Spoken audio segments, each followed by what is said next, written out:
Hi, this is Tranisha Cottrell, and today I wanted to talk about trust.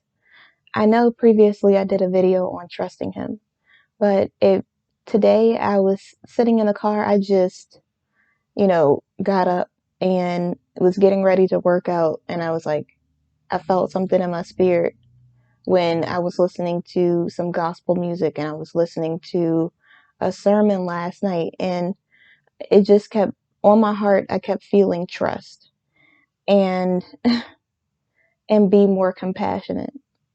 And I think for the most part I'm a compassionate person, so don't mind what's going on here. I haven't I didn't I mean of course I moisturize like usual. I wake up, I brush my teeth and floss and tongue scrape and Listerine and the whole nine, and then I go and I do the cleanser, toner, moisturizer thing on my face, a three-step, program with whatever it is. And so I did that this morning and then just literally combed my hair, but I don't usually like put any curls or anything in it because I don't want to put too much heat in it and then mess up my curl pattern or anything like that. So I literally just comb my hair down, and then this is just me with no makeup. So it is what it is. And and so when I was listening to the music and I kept hearing trust, it made me think about how sometimes we put our trust in other people. We have these weird expectations for what someone should and should not do. And we forget that they're human, just like us. We forget that they're going to make mistakes just like we will. They're going to do things that make no sense sometimes, just like we do. And sometimes we put so much stock in what we expect from someone else that we forget that they are human, that they're going to do the same things that we are going to do. We might not agree on everything. We might disagree on some things. We might agree on some things. We might have different perspectives on things because of our upbringing, because of our life, because of life experiences and the things that we went through or the things that we're constantly living through. And so when we I was talking to someone yesterday, and they were saying how, you know, whether it's men and women or whoever it is, it's always a different view of perspectives, or our take on things are always a little different. So I could be saying something like, I don't know, like we should hang out tomorrow. Let's say I said we should hang out tomorrow. Now, one of my friends who's a girl could say, "Oh, let's hang out and go do household stuff. Like let's just go pick up stuff for the house. Like we'll get like groceries and and just pick up things that we might need for like cleaning or something else like that."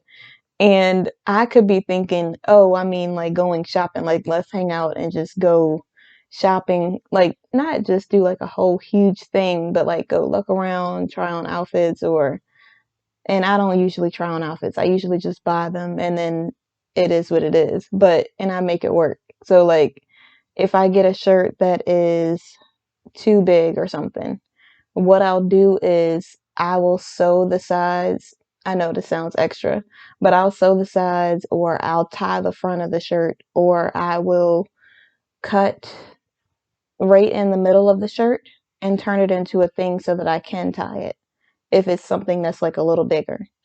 And then sometimes I'll even just tuck it in and I'll wear it like as a baggy shirt, or something like that.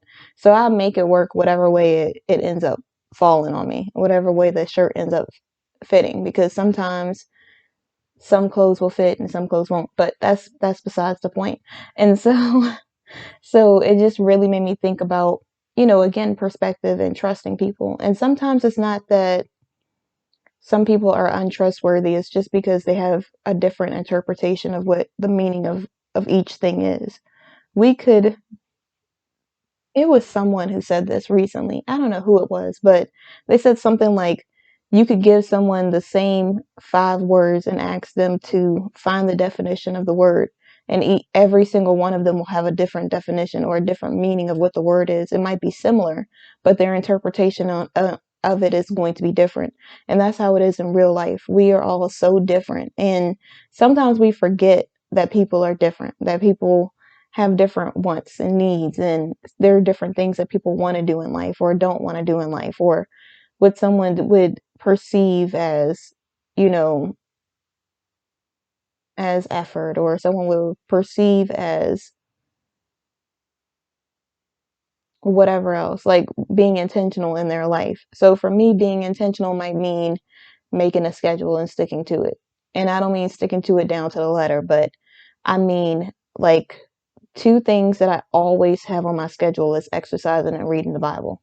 No matter what happens in my life, no matter where I am, what position, no matter, how big I get, no matter where I am in my life, even if I'm in my waiting season, no matter what is happening, I'm exercising and I am reading my Bible every single day. That's a necessity. That's something that I can't be without. I need to be taking care of my health and my body. And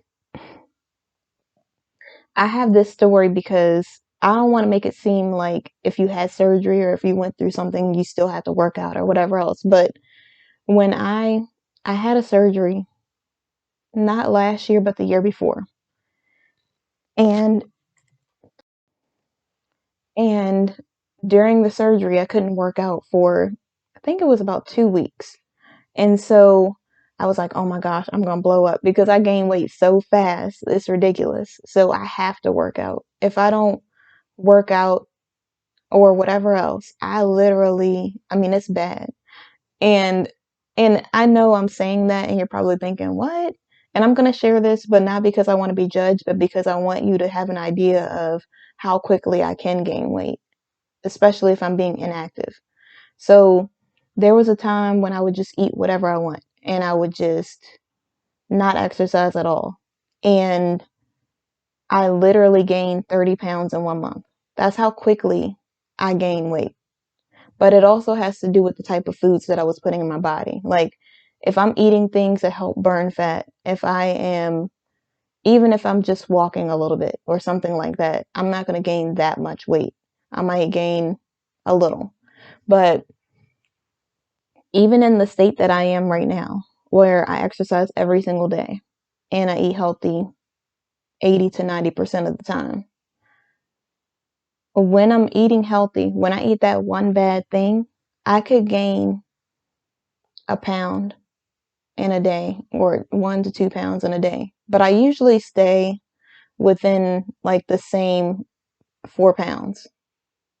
For the past 2 to 3 years, I've stayed within the same weight range.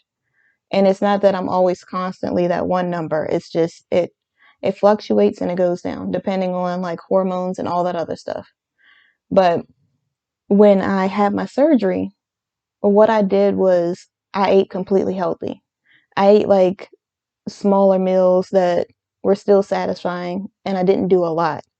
I couldn't like walk around and do a bunch of stuff, but I could eat healthy. And when I went to sleep, I did core exercises. I know that sounds like crazy because I'm not supposed to be exercising, but I didn't like do anything that was going to like break any stitching or anything like that. I just, so floor exercises is when you lay flat and you strengthen your core muscles. You suck in your stomach as as much as you possibly can. And every night I would do that for about 30 minutes to an hour. I would keep doing that. And that little exercise allowed me to stay the same weight through the whole 2 weeks. Just eating healthy and just literally doing a floor exercise. I didn't have to like do anything strenuous. I didn't have to run and jog and jump and all of these other extreme things. I literally just did floor exercises and ate healthy. And I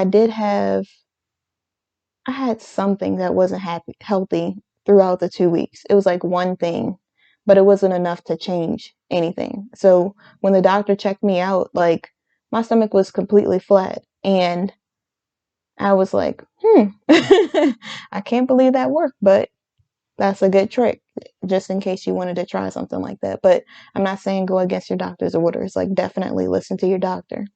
And you have to know your body. You can't just do something because I did it and it worked for me. You have to really figure out what will work for you. And it might just be eating healthy. And maybe you're allowing your body to heal and you're doing little steps or something like that at a time until your body regains the strength that you need to do things. But every person is different, even in that. And I'm not saying that you should completely trust someone and just put all your hopes and your trust and your faith in a person, because people mess up. I think that what we need to do is trust in God and allow him to give us the power of discernment so that we can discern whether this is him or not, whether this is someone that he intended to be in our life or not, whether this would be someone who would fit into the purpose that he's given us, and not just for our benefit, not just something that we feel like will be something that we want solely. And not every person is out to get you. Not every person is a bad person. And I'm learning that every day. I you know the story. I used to be so cynical. I just believed that every person was out to get me or to hurt me or to like just bring me down in one way or another.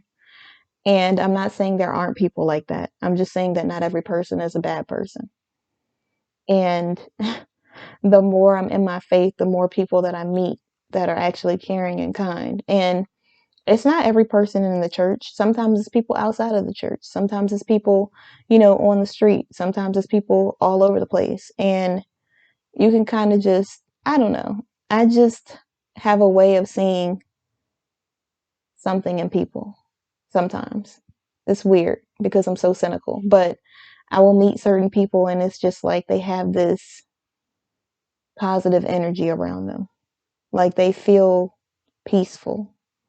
They don't feel like they're out to just start a whole bunch of stuff and just be out over the top or do the most or be, with any ill intent. And I'm not saying that they, when in the right predicament, they couldn't end up doing something like that. I'm just saying that for the most part, they have good energy. And I know you're like, oh, you're spiritual, but you're talking about energy. I believe that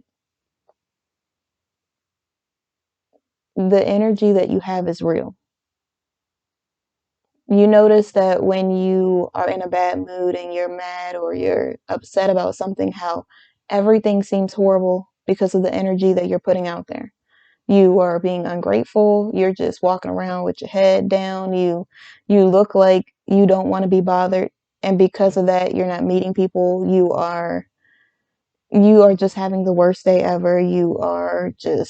It's just everything that's coming to you is negative because of your energy. Now, when you are happy, when you're grateful, when you are appreciating things, when you're walking around with a smile, there's more people that come up that talk to you, that want to be friends with you or want to know, like, what is all of this positive energy coming from? And I really feel like it's because of the energy that we're giving off. And you could say, oh, energies aren't real or whatever else. I believe God created everything. Everything within this world, outside of this world, whatever else, is everything that God created. And even though there's some things that seem like non-religious or whatever, I really believe, this is me personally, I believe that everything comes from God. I believe that everything is a part of God. And you could say it's energy or like whatever other term you want to call it, but I believe that it's all spiritual and it's all something that is of God. Like when it comes to energy, when it comes to affirmations. And I believe in affirmations because of the power of the tongue, which is godly. It's not that I believe that, of course we have the power inside of us because we have a piece of God. We can call on the power of Jesus at any time. And I believe that that is what gives us the things that we desire, that our heart desires. Because when we say I am, God is the great I am. And so a lot of people will say that I am is just, You're speaking it into existence. And you are, because you're calling on the power of God. Because God is the great I am. When you say I am, you are asking for his strength, his power, you are asking for something from him. And he hears you. He hears your cry every time you speak to him, because he cares about us. He cares about our well-being. He cares about what it is that we truly want and desire. It's not that he's just this some like big person who's a bully that's just like, yeah, go ahead. I'm going to dangle this in front of you and never give it to you. He's not that type of God. He's the type of God who wants to see you happy. He wants to see you glorious. And I mean, he really wants to see you win. He wants to see you succeed in all the areas that you're intended to succeed, and to receive everything that he wants to give you. The only thing that stops us most of the time is us. We are the ones who think that we don't deserve to be happy, or we don't deserve to have the things that he intended to give us. And we block our own blessings. Sometimes we want to blame the other people. We want to blame the job. We want to blame this person. We want to blame this relationship, or this friend, this everything in our life. We have someone that we want to blame the reason why we didn't receive it, when the whole time the reason why we didn't receive it is because of us. We blocked our own blessing. We closed doors that we thought we didn't deserve to go through. We turned away people who were intended to be in our life. We push people away because we feel like we don't deserve things, not because God said we didn't deserve it. We feel like, and I always see this like negative stigma of Christians just settling for less and being a person of lack, because God will bless them with things and they feel like, oh, well, being Christian means being broke or not having anything. But I believe that my God is the God of abundance. I'm not saying that I will get everything that I want at the wrong time. I'm not saying that at all. I'm saying there's an appointed time for everything. And anything that my heart desires, God will give me in the way that he sees fit. It's not that if I say, oh, I want $1 billion right now, today, God's not going to say, oh, let me give you $1 billion, even though you haven't been through the journey, you haven't worked for it, you haven't even spent enough time for me to feel like with $1 billion, you will make time for me. So why would I give you $1 billion right now when it's just going to destroy you? You are already self-conscious. If you are a billionaire, you're going to be seeking too much approval, and you're going to give away too much of your money to people who don't deserve it, people who don't need it. And he's saying things like, you desire to have love from everyone. Maybe it's friends, family, a potential person, whoever it is. I can't give you that if you're not already loving yourself. I can't give you that if you're not already loving me. I can't give you that if you don't even already have your priorities straight. I should be number one, then your family, then your job, or whatever else. That's the way that it was intended to be. And I can't truly expect for you to be able to give your time and patience and understanding to this person when you are already a person who jumps to conclusions, who sees the worst in people, or whatever else it is. I'm not saying just, my thing, but I'm just trying to throw an example out there. And so you really have to be ready for the things that God is giving you in order for him to bless you with it. He's not just going to give you something prematurely so that you could be ruined. You can ruin yourself, because anything given prematurely is going to destroy you. It's not going to help you. So something that was meant to be a blessing will end up being a burden. And sometimes I think we don't realize that, because we feel like we need to be the person that makes things happen when we can't do God's job. That's up to God to make that happen. It's up to God to open those doors. It's up to God to make a way out of no way. It's up to God to guide us on the path that he set forth for us. It's not for us to just go and manipulate things into our own, what we want, to helping us out for our own selfish benefit. It's up to him to do the things and make things flow the way that he intended them to flow, to do things in our life that might not even make any sense most of the times. When I'm being blessed, I don't even see it coming. I don't even know how God was going to make it happen. Like, I know, and I have an idea of what might happen, or like I can kind of see how he's moving in this way, but I have no idea how he's going to make the things happen in my life. And he could just say, order this many books. And I'm just like, that many? Like, and it's not that I'm doubting him. It's just like I was being obedient. I wrote the book. I did the things that you told me to do. I really wanted to be a blessing to others and serve in the way that God intended me to, and to use my story for his glory, not just for a benefit for me, for greed, or for a selfish reason. I really truly wanted to help people and was being obedient to God.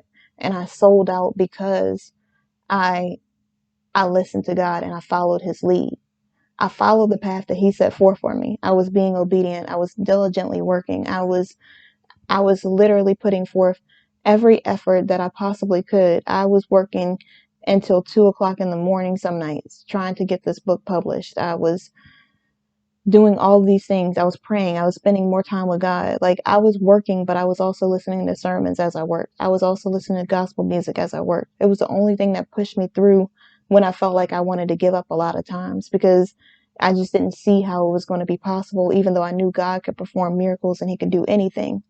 I kept the faith no matter what was thrown my way, no matter what went wrong. And a lot of things went wrong. And when you really follow God, he can make anything happen.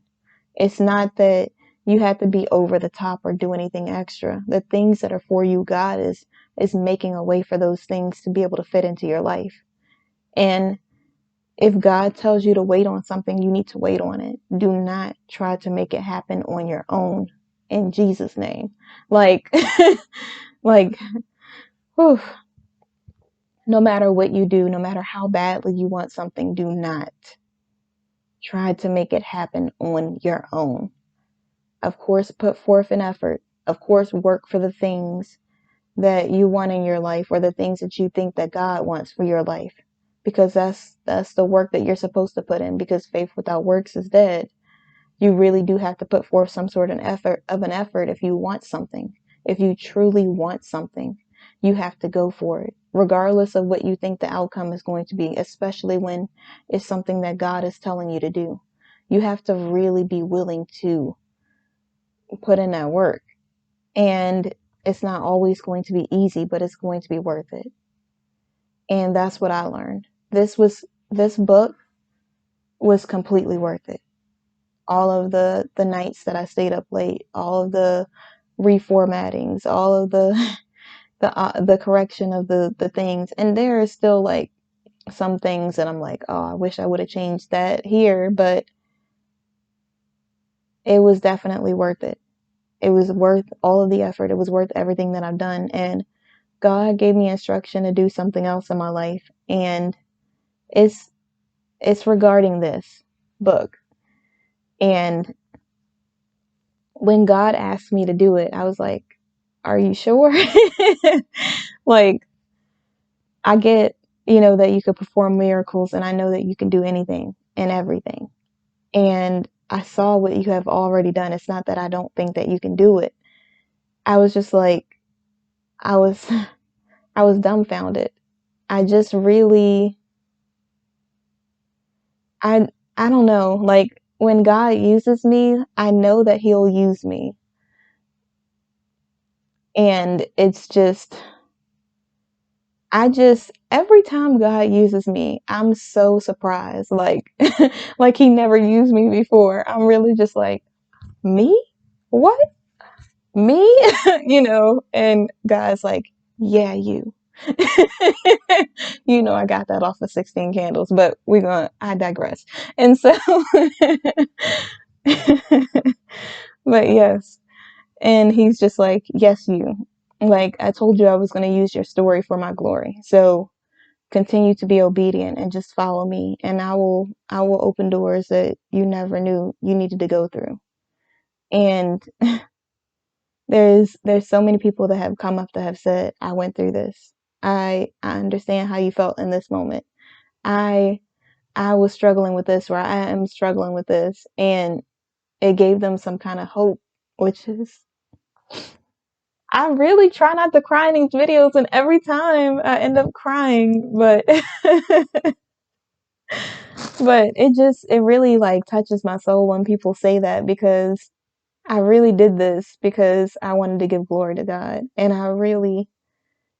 I when I was going through my healing journey, and when I was really struggling to like just keep pushing forward every day, when I really couldn't see how I would feel any better than the misery that I felt in that moment, than the sorrow and sadness that I felt, the loss that I really felt on my heart in that moment. I really felt like I was always going to feel like this. And so even when like I do these videos, even when I live my life every day and I'm smiling, I never thought that I could be that happy. I never thought that I could smile like that. I know. I said I wasn't gonna cry, and I'm really trying not, I'm trying to suck the tears back up, but it's hard. But it's just like, oh my gosh, I never would have imagined that I would have so much peace and joy in my life, ever. I always thought that I was going to be miserable and sad, and I I'm not saying that I never like laughed at anything before. I laughed at things. I did, but I never felt truly happy.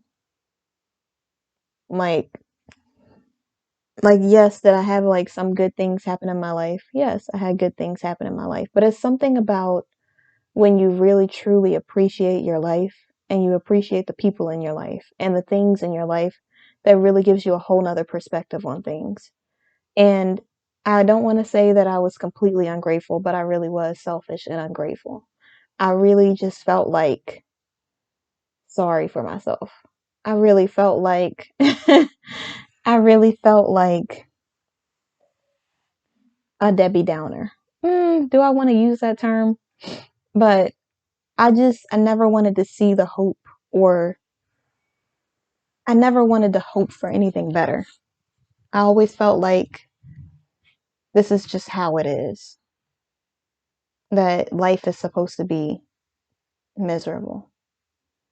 And I know I say miserable a lot, but that's one of the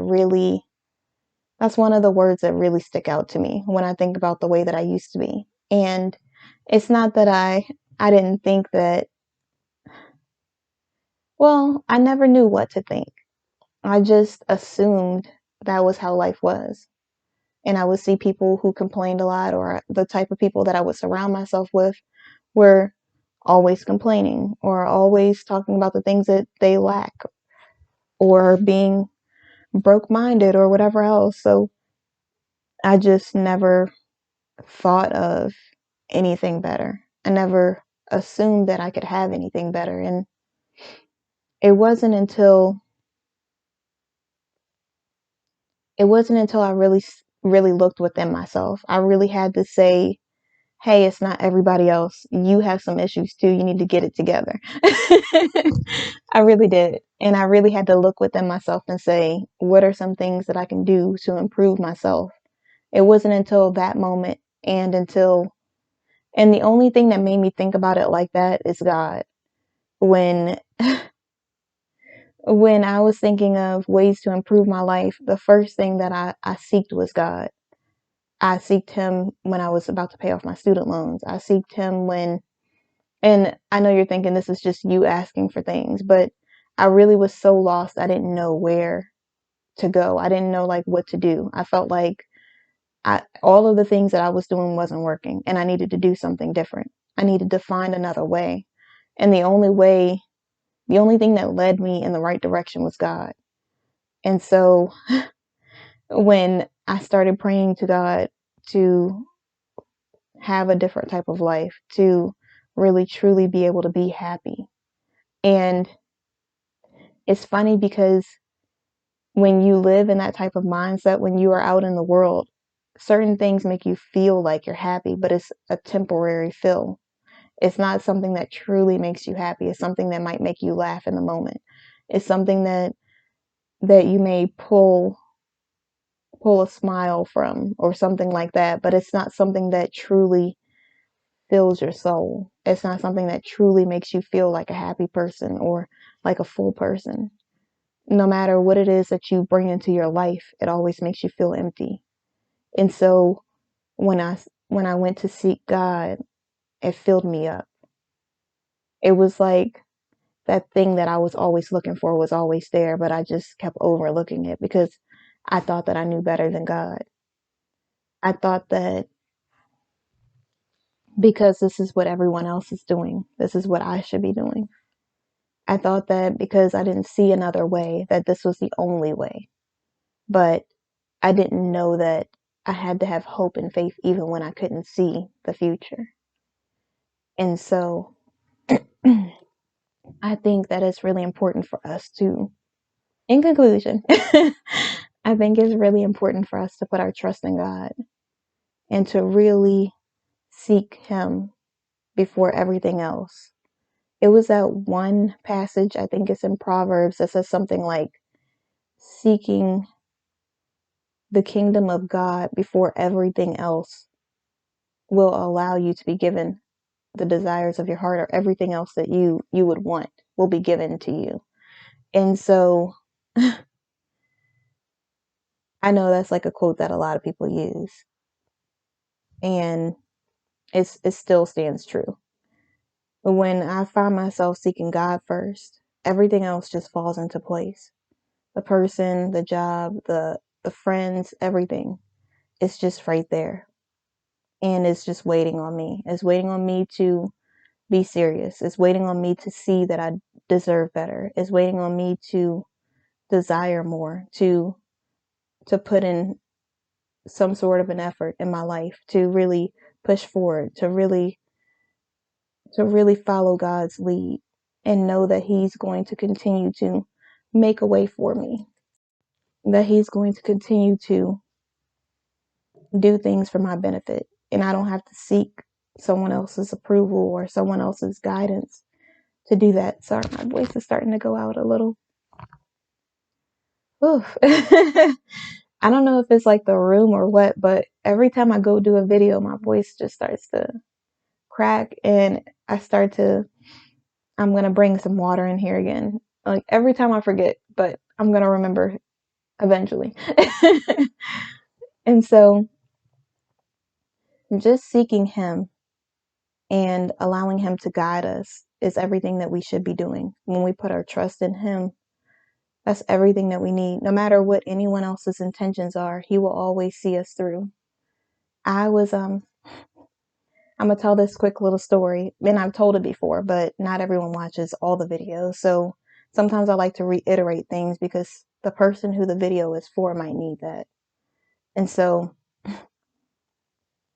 when I was getting ready to start dating, when I was feeling like I was healed and I was ready to really, give people an opportunity to get to know me, like the real me, not the person that I pretend to be, not, not, just me feeling like I deserve less or me holding myself back. I was praying to God and I was just like, God, I just I don't want to feel this type of hurt ever again. Like, I don't want to go through this type of pain again. And I know that people are people. They're going to not disappoint you, but they're not going to do the things that you want them to do because that's your perspective on them. That's not who they are. And so sometimes we really do have to truly just let people be themselves, regardless of what that is, whether it's what you would want or not. And I'm not saying that you should lower your standards just to be with someone. I'm saying that you have your standards, but you also allow people to be themselves because sometimes they will surprise you in the best way. And while I was afraid, not because I felt like I couldn't handle, well, in the beginning, I felt like I couldn't handle being hurt again. I felt like I didn't want to have to deal with that type of pain again, or someone really truly trying to intentionally hurt me that badly. And while I was praying and I was in that moment, and I just really felt like I don't want to be weak. I don't want to be taken advantage of. I want to make sure that I'm living my life according to you and you're number one, no matter who comes into my life. I don't want to be that person that I was in the past in a relationship. I want to be strong and honor myself the way that you intended me to. And I was a little afraid because, once you've been hurt like that, it really is, I don't want to say it's hard to give people a chance. It's easy to give people a chance, but it's hard to trust yourself because I really felt like I should have known better. I should have done better, but you can't change the past. You can only keep moving forward. And we have to be unapologetically ourselves. We have to be who we truly are and do the best that we can in that moment. And because we're doing the best that we can, that's everything that we could possibly do. You can't just go back and try to rethink things that you would say differently or do differently. You just have to be the best version of yourself. And not everyone is going to react the way that you want them to. They have a right to their feelings and how they feel about anything that it is that you say. But you have to also remember, and you have to also remember who you are and know that you're going at this with the right intentions, that you are really truly doing the best that you can, and that's all you can do. And so as I spent the time praying and talking to God when I was in that moment, God told me that I'm not alone. He said that I won't have to do this by myself this time. And I know people are going to be like, why is she always crying? But oh my gosh, my voice is like so messed up right now. But it just really made me feel wow. It's when you have God in your life, it's not that you won't have to deal with things in your life, but it's something. It's something about having God in your life that really does. It really is the bee's knees. It really is amazing to know that you don't have to do it alone, to know that He's always with you. And sometimes we forget and we're going through life and we just feel like, oh my gosh, I have to do this by myself. And then God quickly reminds me that I'm not walking through this journey alone. I don't have to go into any new relationship by myself. I don't have to go on a date by myself. I don't have to, self-love, yes. Me dates, whatever. I don't mean it in that way. I mean, when I'm getting to know someone, when I am really, truly, you know, when no matter what happens in my life, God is there with me.